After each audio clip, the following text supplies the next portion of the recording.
trendy. Second, the globalization of liturgies. In other words, liturgies constructed from the internet, where a local liturgy is assembled from nothing local. The globalization of the local in order to localize the global. An online cafeteria of ritual options. Third, the casual, unplanned parish liturgy, which is a new form of clericalism, where only the liturgical leader knows what comes next, making it the antithesis of common prayer. And its counterpart, the bulletin-driven liturgy where all options are omitted and all devotions made inaccessible. And lastly, the example of the ever-rising impact of entertainment comes to mind. Already in 1985, Neil Postman, in his classic book, wrote that the obsession for entertainment to shape all public events.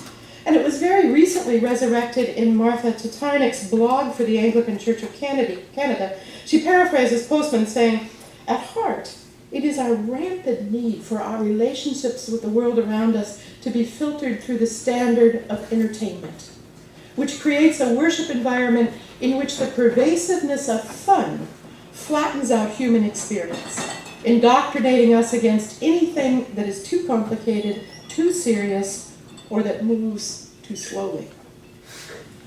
I suggest that one of the most insidious proofs of her blog of this is in celebrations of infant baptism in many parishes. Now, how the entertainment mode of the Church's worship of God fits with the cultural political reality of 2017 seems particularly difficult to grasp. Certainly violence was widespread in the 1970s. Many of those working on the 1979 prayer book, with its very different sense of liturgical authority, had lived through massive shifts in political authority. Through a world war, the Korean War, as well as being in the midst of the Vietnam War, and an impeachment process of a sitting president. Ongoing change and violence in households, communities, and between nations and peoples was a common experience, unfortunately, in the preparatory time of the 1979 prayer book, and now. But there are also some differences. Then, a national draft and frequent public protests meant the Vietnam War touched the lives of many Americans.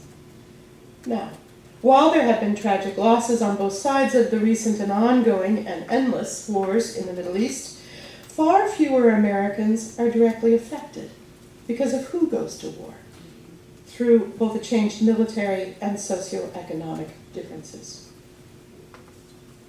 Continuing with the differences for a moment, violence came to the United States in a particularly public way in September of 2001, and introduced a reality that many other countries had known for decades. Culturally, however, knowledge of violence near and far has been profoundly affected by a revolution in communication that happened between our two time blocks of the 1970s and this most recent decade. It is particularly in this avalanche of constant news becoming instantly local that changes us with regard to global incidents of violence. Just to use one example. Last week we were inundated with the news of the bombing in Manchester, the bombing of a school bus and the deaths of many Syrian school children, the news of the deaths and kidnapping of Christians in the Philippines, and the next day by the slaughter of Egyptian Christians on their way to a monastery, followed the next day by the murder of two men trying to protect two Muslim women from a white supremacist in Portland. And since I wrote these words, we've now had a massive bombing in Kabul and another in Baghdad in 1 week that we know of. We can try and take this in. We can try and hold the horror, the fullness of that horror in our prayer, or we can anesthetize ourselves for self-preservation. This temporal and spatial information overload, in other words, changes us in the 21st century, rather than changing the actual amount of violence in the world.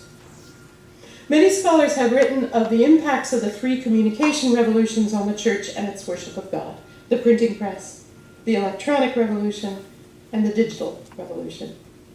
All three, of course, have changed liturgical materials and practices directly, but the latter, the digital revolution, changes the quantity of constant information.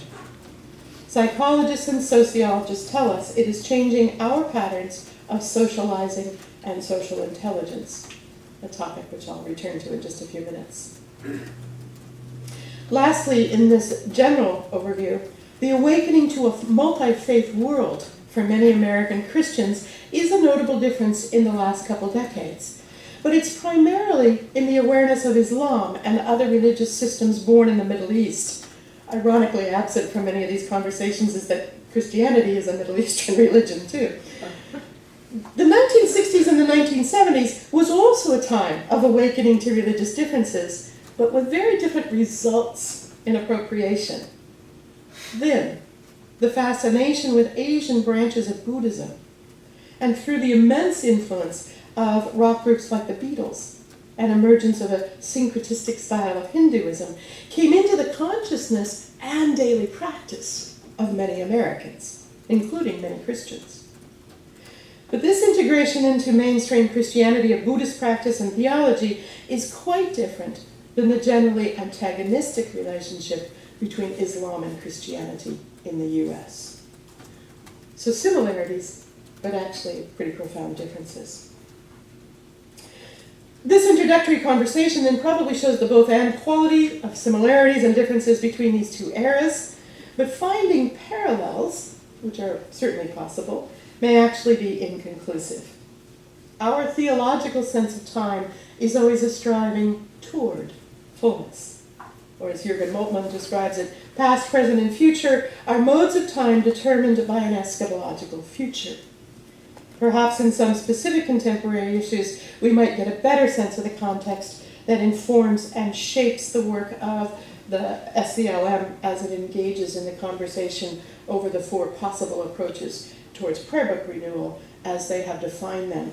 And because we have an ecumenical group and everybody might not have had time to look at all this, and if you weren't aware of it, on the little handout there's a section there, really the whole second half of the first page is just a summary of the four paths of possible direction with regard to the prayer book and liturgical renewal.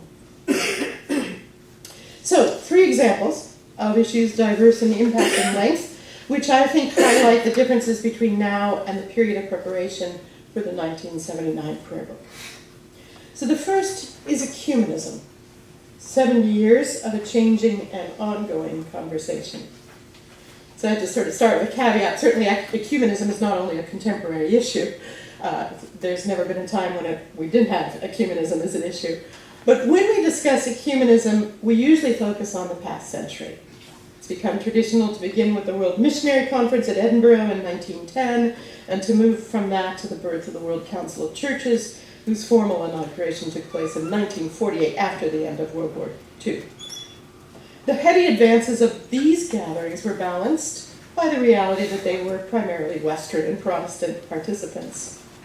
Then there was the later addition of various Eastern Christians, and with the Second Vatican Council, more Roman Catholic participation, and then that was followed by voices representative of world Christianity, and created an organization that really had a true breadth of Christianity. This is not to say, of course, that all Christian groups belong to or agree with this or any other international or national pan-Christian group. So while the organizations such as the World Council of Churches continue to be important for their role as centers of communication for important agreements and also function as instruments for the promotion of Christian unity, it's often the perspective of individual churches or ecclesial communities that have become the more popular components of the contemporary ecumenical movement. And what comes to mind immediately are dialogues between two churches, such as ARCIC, Anglican Roman Catholic International Consultation, which finally, after much work, has produced, it's not published yet, but it has produced an agreement on ecclesiology.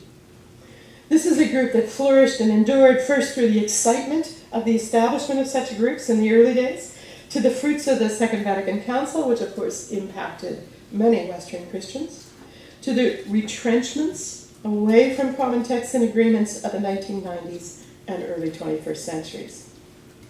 So many scholars have talked about the changes from the 1950s, 1960s to the present decade as these 3 waves of ecumenism, including what many call today the current ecumenical winter. But that means ecumenical winter means different things for different communities. It could be a loss of conversations between certain churches that changes the goal of ecumenical conversation for some participants. Or it could be a drop in donations for umbrella organizations that often interpret this as a loss of interest. Others say it's simply a dormancy or a rest before a new beginning, a new ecumenical spring. And then there's the church bodies that are not even aware of the ecumenical movement at all, which is sort of a different type of ecumenical winter. But I think for many of us, this is a crucial transition time between the fruits of ecumenism, which we have inherited and incorporated into our liturgies, and the next steps. The inheritance of the hard work of the 20th century is a given for many Christians. We actually see each other as real Christians.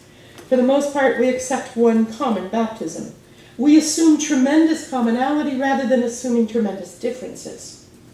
There are assumptions of cooperative work in many areas of social justice. These are truly fruits of the ecumenical movement. But what is next is the mystery. Ecumenism is reckoned as syncretism by some more fundamentalist churches, while the tension between believing and belonging, let alone behaving, stops other worshiping communities from pursuing deeper connections. And I think the heart of the tension for many is that agreement in belief, which is itself the product of theologized faith, must precede the sharing of sacramental worship, while other Christians feel the sharing of sacraments will lead to common faith. And the stumbling block of making sacramental sharing the sole vehicle of visible communion sends us back to the circle of which comes first, theological agreement or liturgical practice. And of course, often sacramental sharing means specifically intercommunion, shared Eucharist. And this narrowing of focus to this goal sometimes obscures other related ecumenical necessities, such as the theology of church, ecclesiology, the understanding of sacramentality, what we mean by the goal of the ecumenical vision, and the source of our shared ministries of compassion to others. For 21st century Episcopalians, there are certainly some concrete one-on-one ecumenical highlights, primary among them the covenant with Lutherans, the ongoing conversation with the United Methodist Church, and other agreements of long standing. These are the fruits, certainly, of the ecumenical movement, joined to the liturgical movement, many would say. But let's be honest. These agreements are also the source of dissent in each of the partner communities, a sort of simmering below the surface resentment over ethos, ecclesial culture, ordination, sacraments, and social issues. What often seems to be missing, elements more apparent in the written reports of ecumenical conversations of the 1960s and 1970s, is not just the palpable enthusiasm of that time, because I think there's been some enthusiasm in these recent agreements, but also evidence of the ability to be rooted in one's own tradition and engage with others as different. And that might be a social or societal inability to join unity and difference. Or perhaps it's the triumph of the theology of whatever. The reception of the prayer of Jesus that we all be one is often described as a mandate with emotional guilt. Yes, we really should be one, but we remain unclear as to what one actually demands of us, or how theological language might and should shift in the occasion of an ecumenical conversation. Does doctrine matter? Does a systematic theology and ecology of related beliefs matter? I hope so. I think it does. But ecumenical dialogue and agreement brings up for some Christians today more the fear of diminishment of their own praying communities and a loss of identity than it does a theological challenge. And I also think there's something new on the horizon now that was not as dominant in the preparations for the 1979 prayer book. And that's the rise of interfaith dialogue. I'm going to use the GTU as an example. So I taught at the Graduate Theological Union in Berkeley, California for 14 years, It's an ecumenical consortium of theological schools, which expanded early on to include a Jewish center of studies as well as a Buddhist center. And over the last 8 years, there has been a discernible shift towards interfaith focus, with the addition of Islamic Studies Center, a Dharma Center for Hindu studies, and now a full course of classes in Sikh studies. The energy, the financial donations, the numbers of students, and the interest and support from the neighborhood have all confirmed the shift in focus away from ecumenical interests. But I wonder if, along with this change from the academic field of comparative religion to a newer field of comparative theology, the growing interest in interfaith relations may not just have borrowed from global ecumenical work, but may in return actually have something to offer back to living Christian ecumenism. So I'm going to draw on a former colleague of several of us in the room, Judith Burling, an Episcopalian, who has borrowed and shaped for her own teaching the gifts of comparative theology. This is a very highly simplified overview of her 3 steps. She begins